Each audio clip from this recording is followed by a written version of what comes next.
1 year had passed since Ambassador Eliza Chun had walked out of the immigration hall on Station Velorax 9. And the galaxy had changed in ways that no one could have predicted. The Galactic Council chambers had been renovated, not because they were damaged, but because a human consultant had pointed out that the old design was unwelcoming and could really use some plants.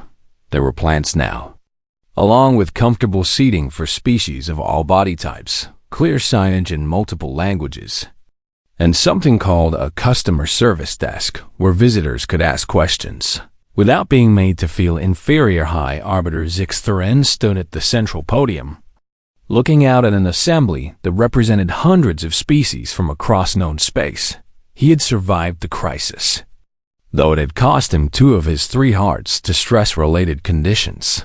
The doctor said he would live another few centuries if he avoided excitement. He did not expect to avoid excitement today. Ambassador Eliza Chun sat in the human delegation section, looking calm and professional in a way that Zixthren now recognized as dangerous. Beside her sat Captain Sarah Okonkwo, wearing a new jacket, brown leather, perfectly fitted, handmade from the finest materials, and Dominion Space Commander Relax himself had delivered the jacket, along with a handwritten apology that had taken him 3 weeks to compose.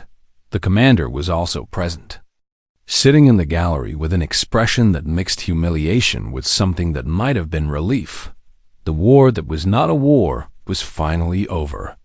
Let the record show, Zixthren announced, his voice carrying across the chamber, that the Galactic Council has ratified the new Charter of Cooperative Existence, effective immediately.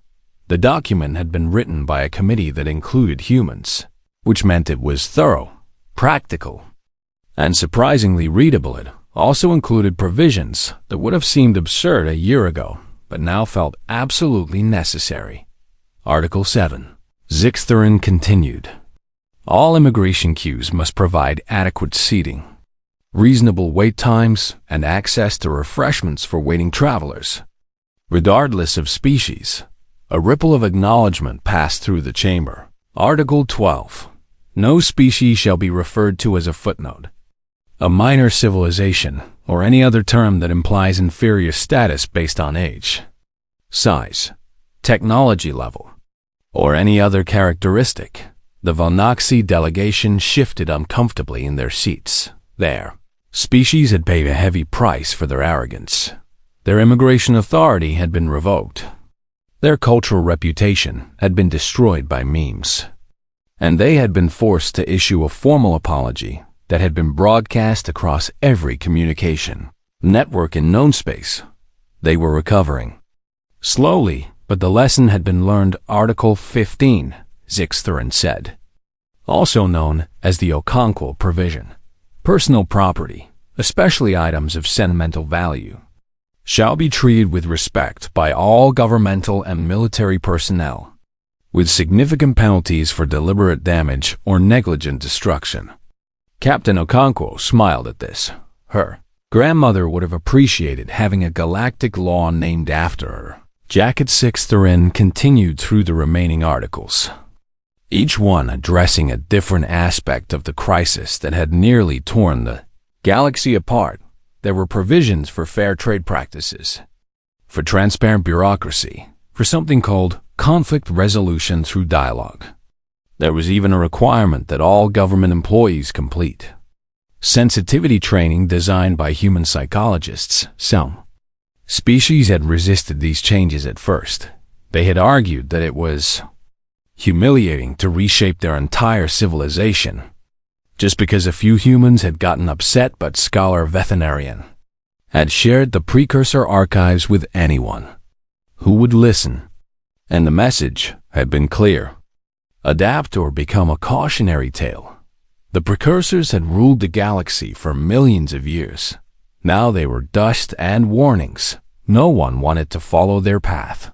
When the final article had been read and ratified, Zixthren stepped back from the podium and allowed himself a moment of reflection. A year ago, he had been one of the most powerful beings in the galaxy, confident in the stability of systems that had existed for longer than most species could remember.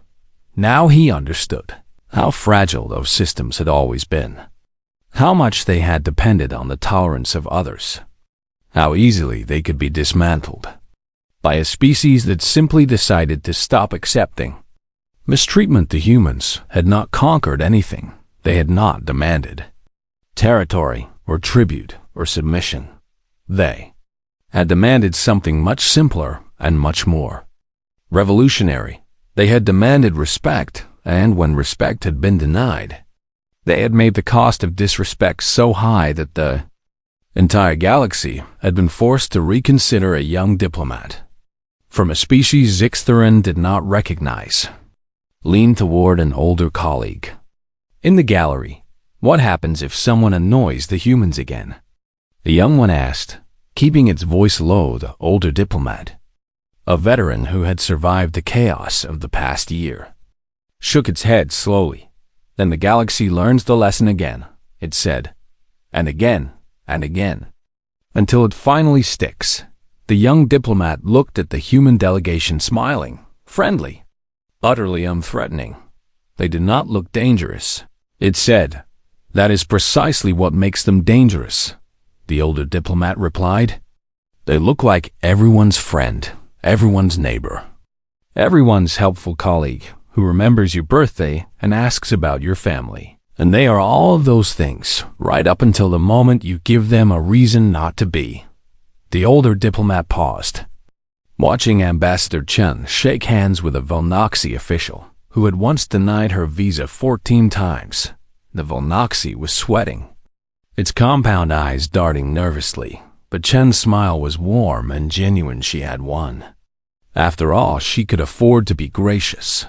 "The universe is vast and full of terrors," the older diplomat said quietly. "There are black holes that devour stars, civilizations that harvest entire species, weapons that can crack planets in half. But there is no terror quite like a human who has decided you have wasted their time." The young diplomat absorbed this wisdom in silence, watching the humans celebrate their diplomatic victory with something called high fives in another part of the chamber. Kevin from accounting was explaining spreadsheets to a fascinated group of alien economists who had never seen anything so elegantly destructive. Jennifer Santos was discussing bureaucratic reform with officials who had once dismissed her species as irrelevant, and somewhere in the back, a group of human musicians was quietly humming the song about Commander Relax, just loud enough for him to hear. The commander pretended not to notice, but his scales had turned an embarrassed shade of purple. Captain Okonkwo approached him, her new jacket gleaming in the chamber's soft light. "Nice apology letter," she said. "My grandmother would have appreciated the poetry." Relax managed something that might have been a smile if his species had the right facial muscles for it. "I meant every word," he said. "I was wrong, and I'm sorry." Okonkwo studied him for a long moment, then nodded. "Apology accepted," she said. "Now try not to spill anything on this one." She walked away, leaving Relax with the strange sensation of having been forgiven by someone he had wronged. It felt better than he had expected. Outside the chamber, the stars continued their eternal dance, indifferent to the small dramas of mortal species. But on stations and colonies and worlds across the galaxy, beings of every shape and size were learning a new way of interacting with each other. They were being polite. They were being fair. They were treating others the way they wanted to be treated themselves, not because they were afraid of humans, though many of them were, but because they had seen what happened when those simple courtesies were ignored. The precursors had learned this lesson too late. The current galaxy had learned it just in time, and in the archives on the dead moon of Zal, the ancient warning systems powered down for the first time in 10,000 years.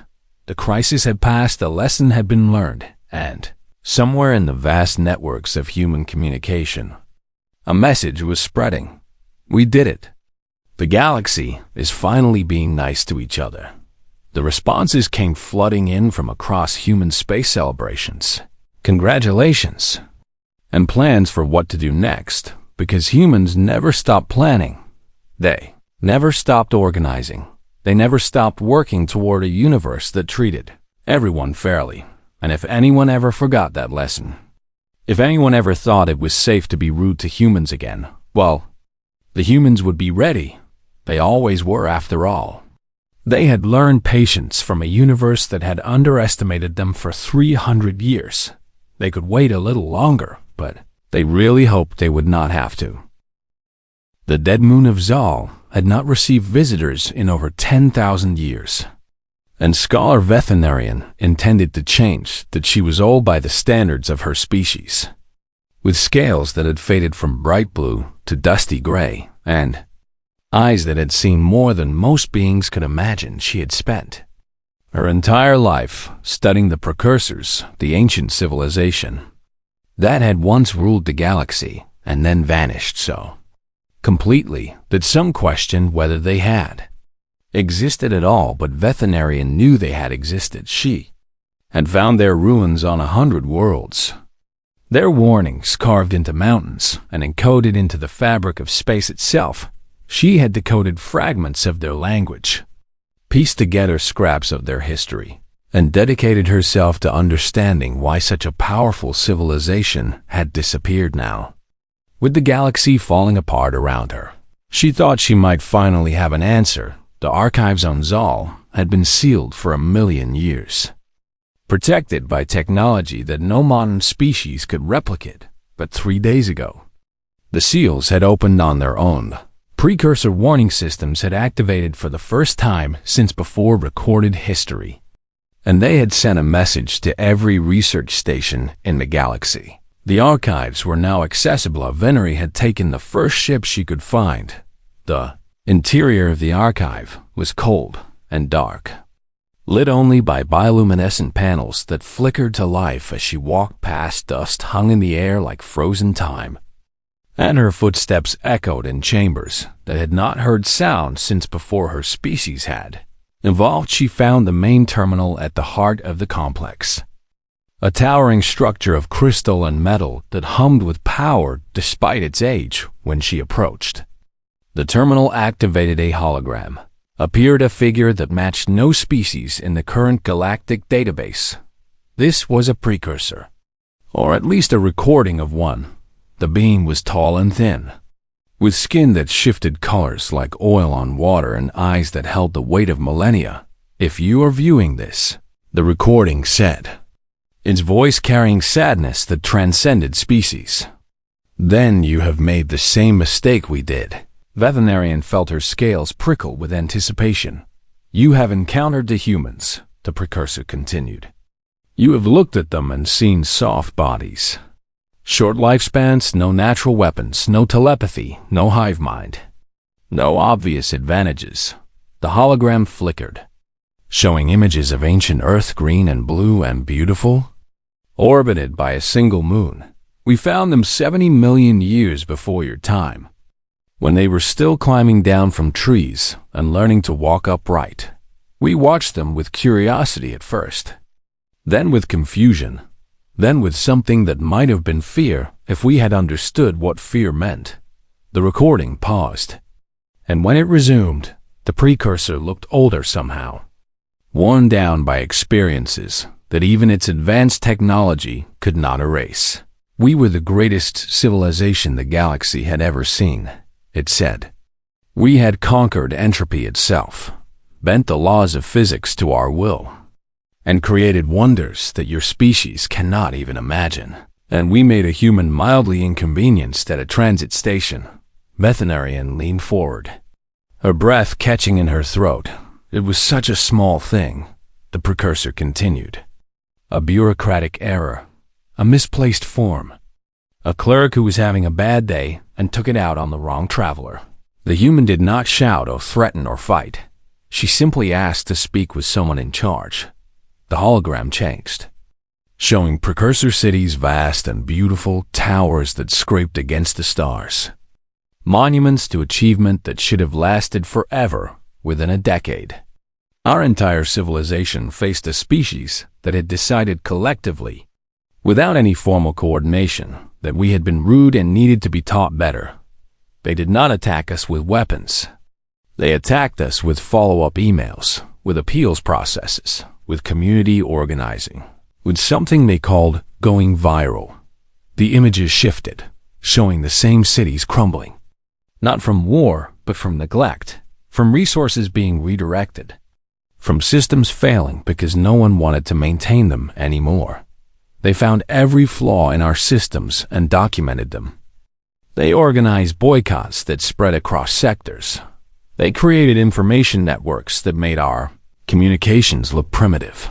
They remembered every slight, every insult, every moment of disrespect, and they passed those memories to their children.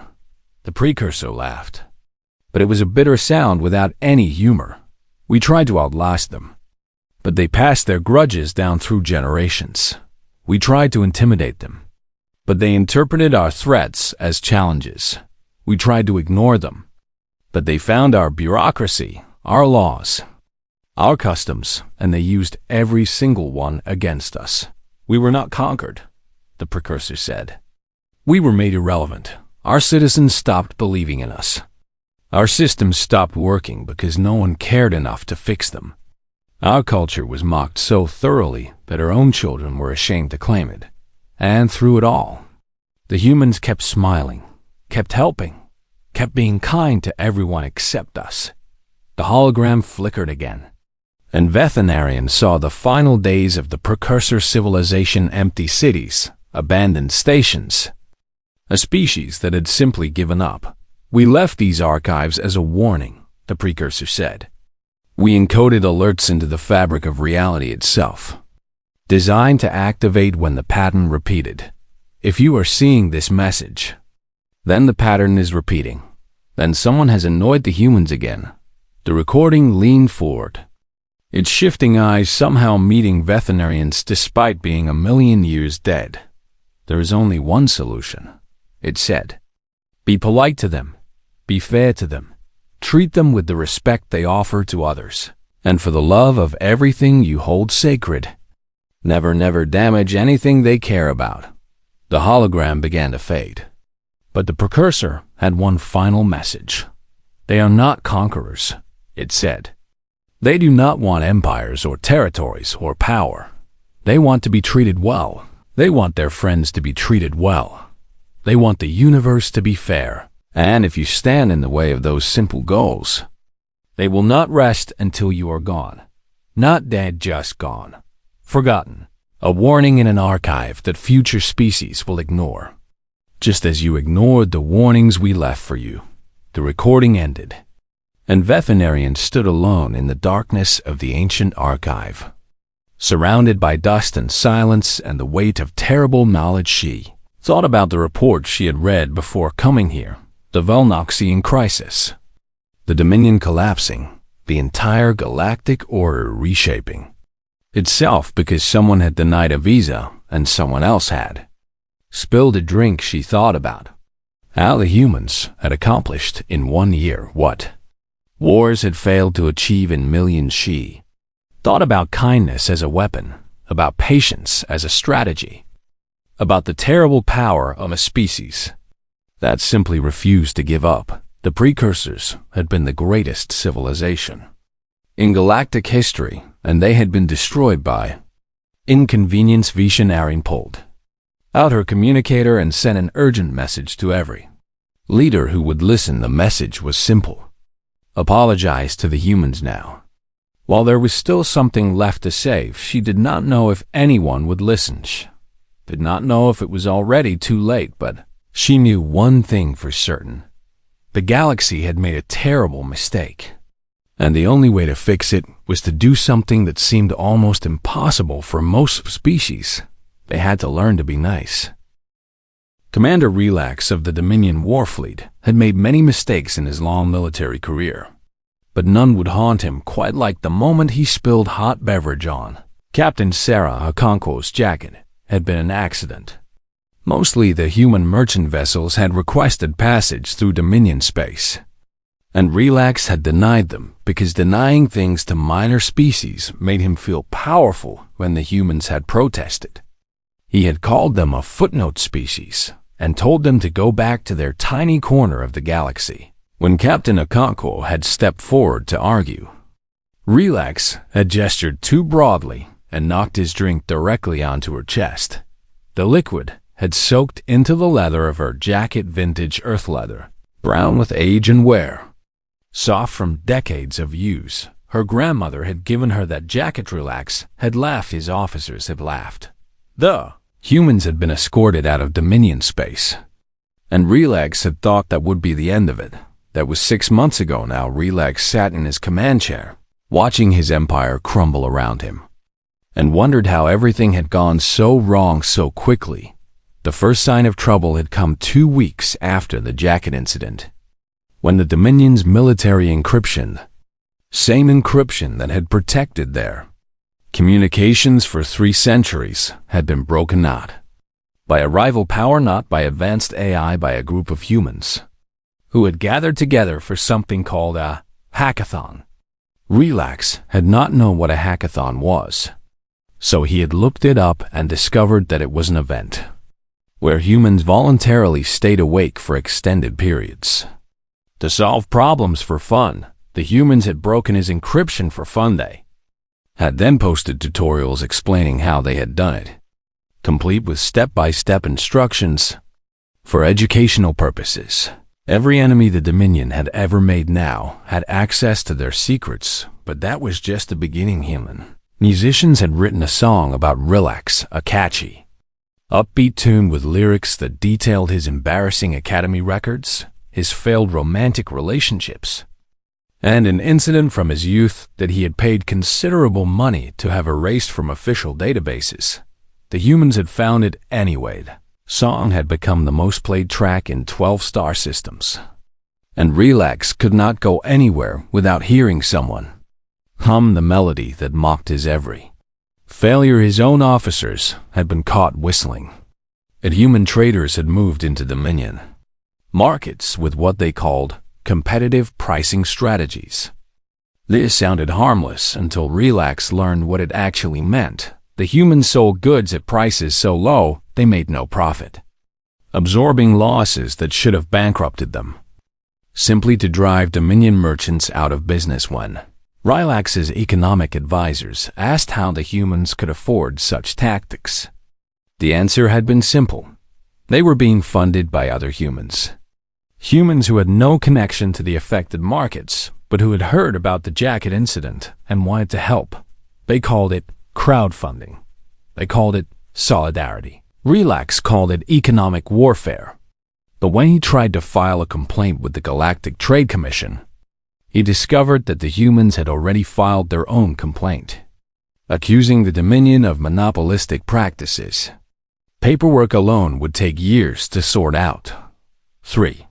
Dominion colony economies had collapsed in as many months, but the worst part, the part that kept Relax awake at night and made him jump at shadows, was the kindness.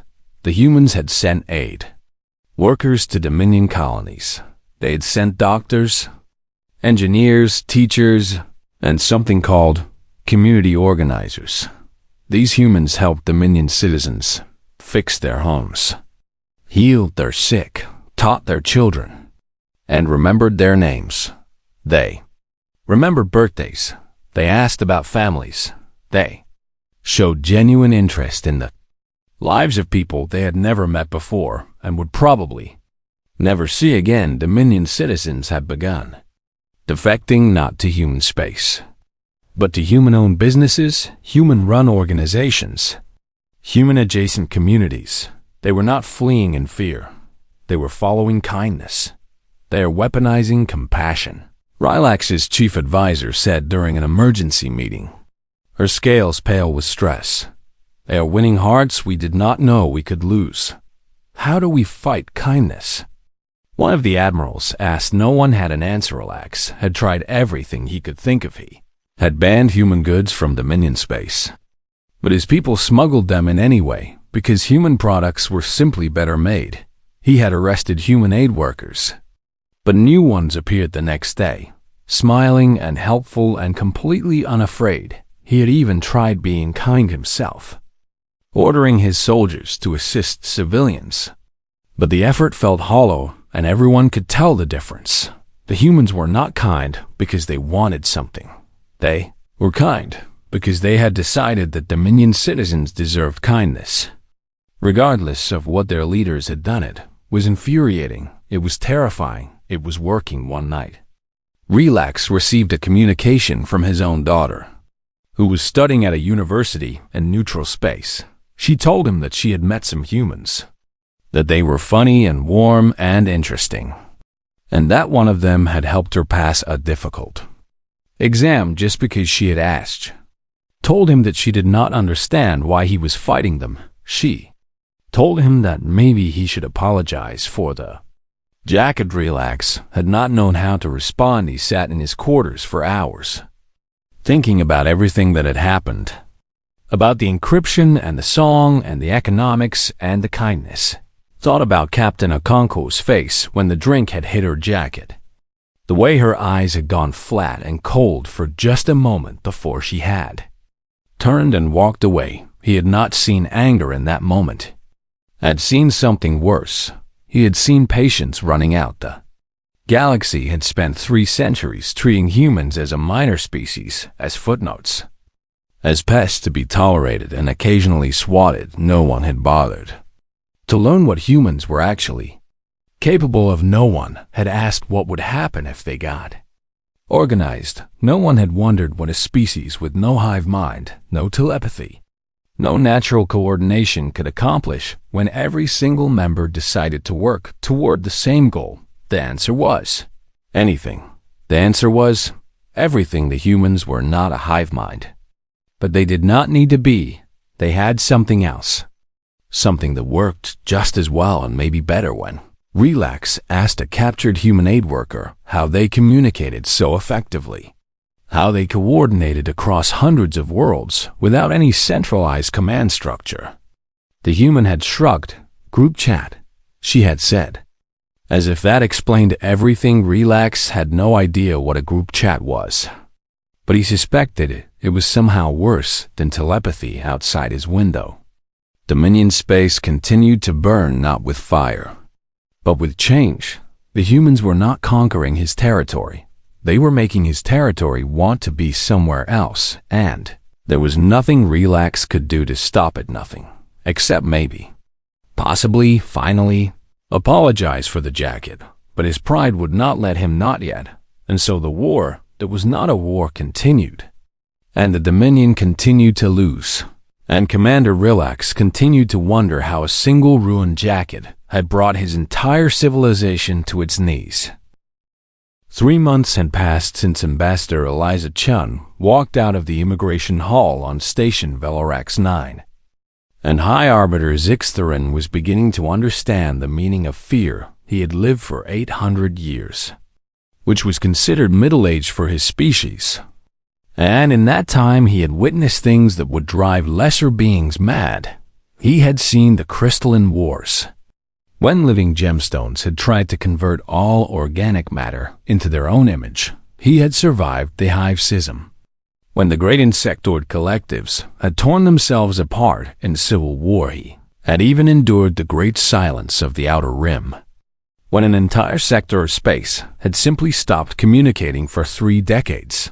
None of those experiences had prepared him for what was happening. Now the holographic display in front of him flickered with data, each new report more alarming than the last, and Zixtherin felt his 3 hearts beating in a rhythm that his doctor would have called concerning.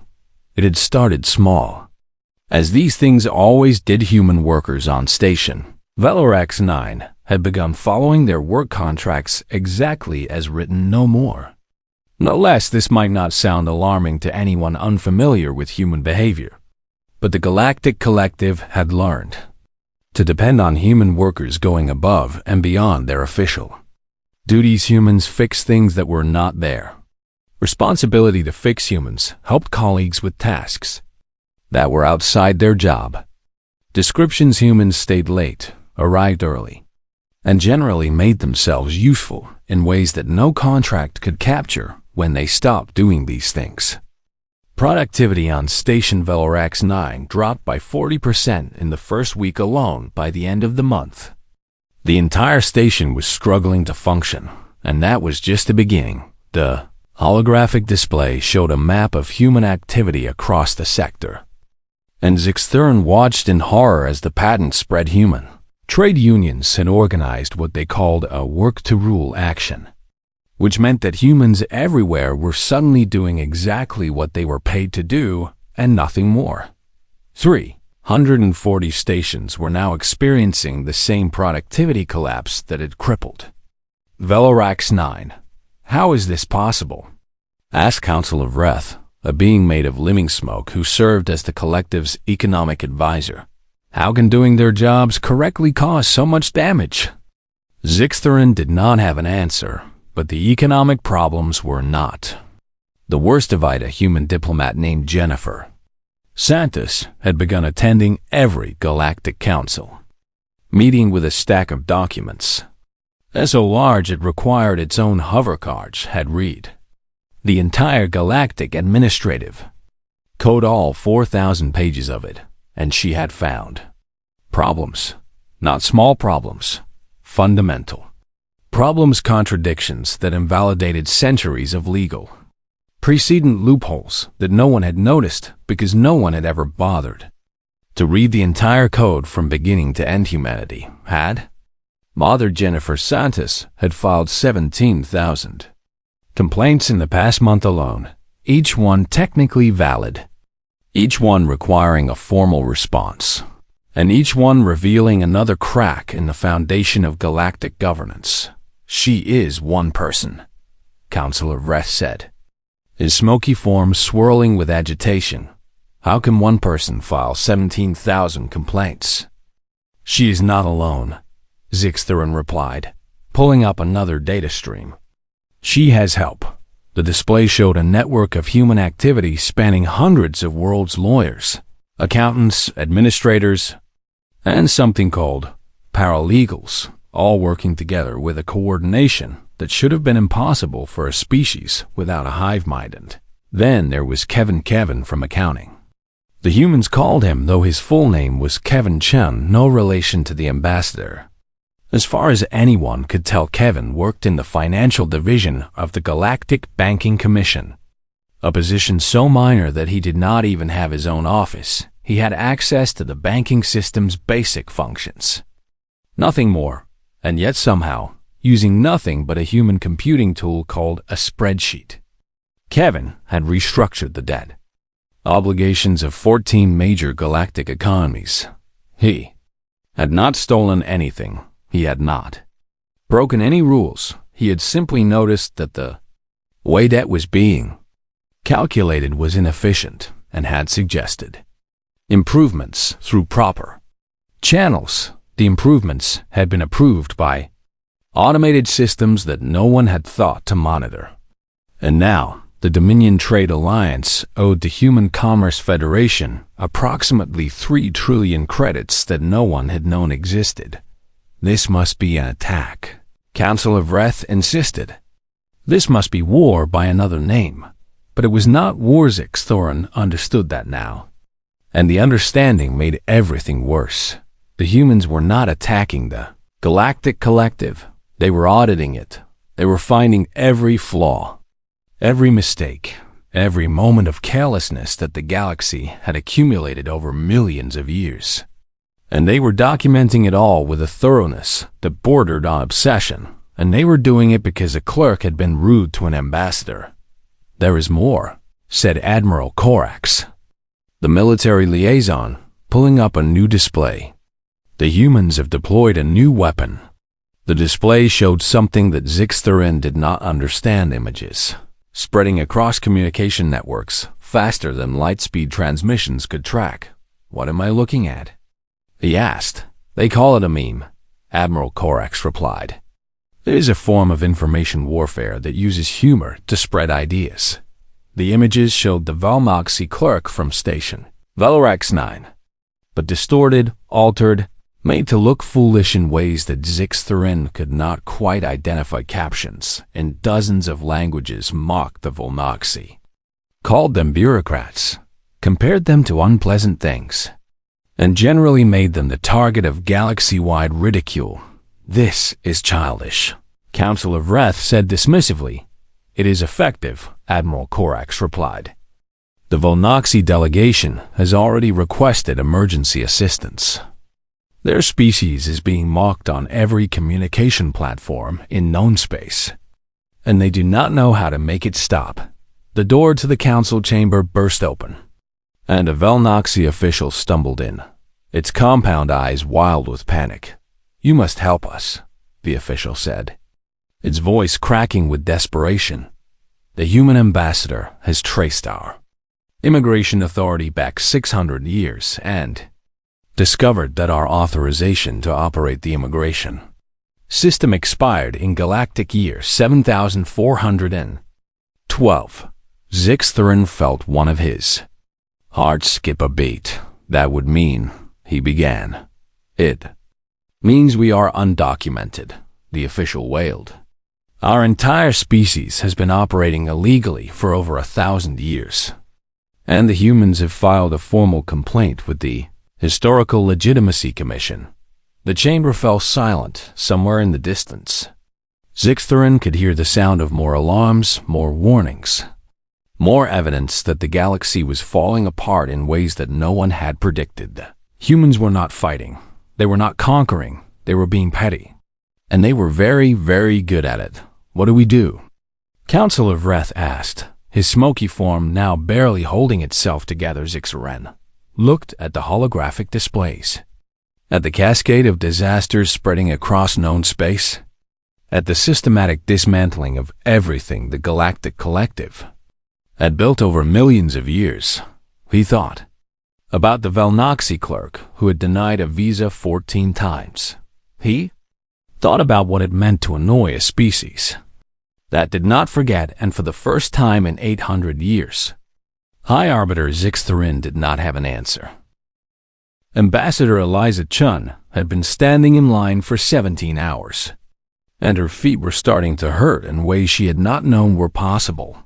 The Galactic Administrative Hub on Station Velrax 9 was not designed for human comfort, which Eliza had learned the hard way when she first arrived and discovered that the chairs were made for species with 3 legs and no spine. She had given up on sitting after the first hour and had instead taken to shifting her weight from one foot to the other while watching the line move at a pace that would make glaciers look fast around her. Dozens of alien species waited in their own queues, some floating, some crawling, and some existing in states of matter that Eliza preferred not to think about too hard. Air smelled like burnt copper and old cheese, a combination that the station's environmental systems apparently considered universally pleasant. It was not humanity had joined the galactic community 300 years ago, and in that time they had earned a reputation as a minor species, short-lived, soft-bodied, and confined to a single unremarkable spiral arm of the galaxy. Most alien species tolerated humans the way one might tolerate a persistent but harmless insect, with mild annoyance and occasional swatting. Galactic Collective had seen empires rise and fall over millions of years, and to them, humanity was barely a footnote in the great cosmic story. Eliza had dealt with this attitude her entire diplomatic career, and she had learned to smile through it, to nod politely when alien officials mispronounced her name or forgot that humans needed oxygen to breathe. She was patient, she was professional, she was very, very good at her job. Right now, watching the Volnoxi clerk stamp her visa application with the word "denied" for the 14th time, Eliza felt something shift inside her chest. The Volnoxi were a species that resembled 6-foot praying mantises made entirely of crystallized arrogance, with compound eyes that somehow managed to look down on everyone despite being positioned on the sides of their heads. This particular clerk had been denying Eliza's application for reasons that ranged from improper tentacle documentation to insufficient proof of gaseous heritage. Eliza did not have tentacles. She was also not made of gas. "I am sorry," the clerk said, though its voice held no trace of actual apology. "But your application is incomplete, and I cannot process incomplete applications. Perhaps you should return to your home planet and try again in a few decades when your species has evolved proper appendages." The clerk made a sound that might have been laughter, and several other Velnoxi in nearby stations joined in, their mandibles clicking in amusement. Eliza stood very still in the history of humanity. There were moments that changed everything. Moments when the universe itself seemed to hold its breath and wait for what would happen next. This was one of those moments. Though no one in the immigration hall knew it yet, Eliza had spent 20 years as a diplomat, which meant she had spent 20 years swallowing her pride, biting her tongue, and finding creative ways to solve problems without making enemies. She had negotiated trade deals with species that considered humans to be food, had brokered peace treaties between civilizations that had been at war for longer than Earth had existed, and had once talked a rogue AI out of destroying a colony ship by discussing the philosophical implications of loneliness. She was patient because patience worked. She was professional because professionalism opened doors, but there was a limit to patience, a line that should not be crossed, and the Velnoxi clerk had just tap danced across that line while laughing. "I would like to speak with your supervisor," Eliza said, and her voice was calm in a way that made the temperature in the room seem to drop by several degrees. The clerk's compound eyes blinked in confusion. This was not how minor species were supposed to respond to rejection. "There is no supervisor available," the clerk said, "and even if there were, the decision would remain the same. Your kind simply does not meet our standards." Eliza smiled. And it was not a friendly smile. It was the smile of someone who had just made a decision that would have consequences. The smile of someone who had stopped trying to work within the system and had started planning how to work around it. "I see," she said. "Then I suppose I will have to find another way to resolve this issue." She turned and walked out of the immigration hall, her footsteps echoing against the metal floor with a rhythm that sounded almost like a countdown. The Velnoxi clerk watched her go and felt a strange sensation in what passed for its stomach, a feeling it had never experienced before, but would later learn to identify as dread somewhere deep in the oldest part of the galaxy. On a dead moon orbiting a star that had burned out 1,000,000 years ago, an ancient monitoring system began to activate. The system had been built by the precursors, a civilization so old and so advanced that they had become legend, their true history lost to time and entropy. No one knew what had happened to the precursors, why they had vanished so completely, or why they had left behind warnings carved into mountains and encoded into the fabric of space itself. The monitoring system had been dormant for 10,000 years, waiting for a specific set of conditions to be met, watching for signs that history was about to repeat itself. Red lights began to flash in chambers that had not seen light since the foremost current species had learned to use fire warning. Messages appeared on screens covered in dust so thick it had fossilized, and in the heart of the system, a single phrase repeated over and over in a language that no living being could translate. "IT is happening again. Back on station Velorax 9. Eliza Chun returned to her ship and sat down at her communication console. She had calls to make. The first call was to the Human Trade Union, which represented workers across 300 stations in this sector alone. The second call was to her old friend Marcus, who worked in the Galactic Banking Commission and owed her a favor from that time she had saved his life during the crystalline incident. The third call was to her mother, because her mother always had good ideas about how to handle rude people. And also because her mother would want to hear about this by the time she finished her calls. It was late in the station's artificial night cycle, and Eliza finally allowed herself to feel the full weight of her exhaustion. But beneath the tiredness, there was something else, a spark of something that felt almost like excitement.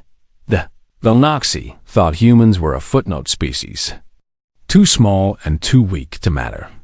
They were about to learn how wrong they were as Eliza drifted off to sleep. She thought about what was coming and smiled again, not the cold smile she had shown the clerk, but a genuine smile of anticipation. The galaxy had made a mistake. The galaxy had annoyed the humans, and now the galaxy was going to learn why that was a very, very bad idea. The stars continued to turn indifferent to the drama unfolding below them.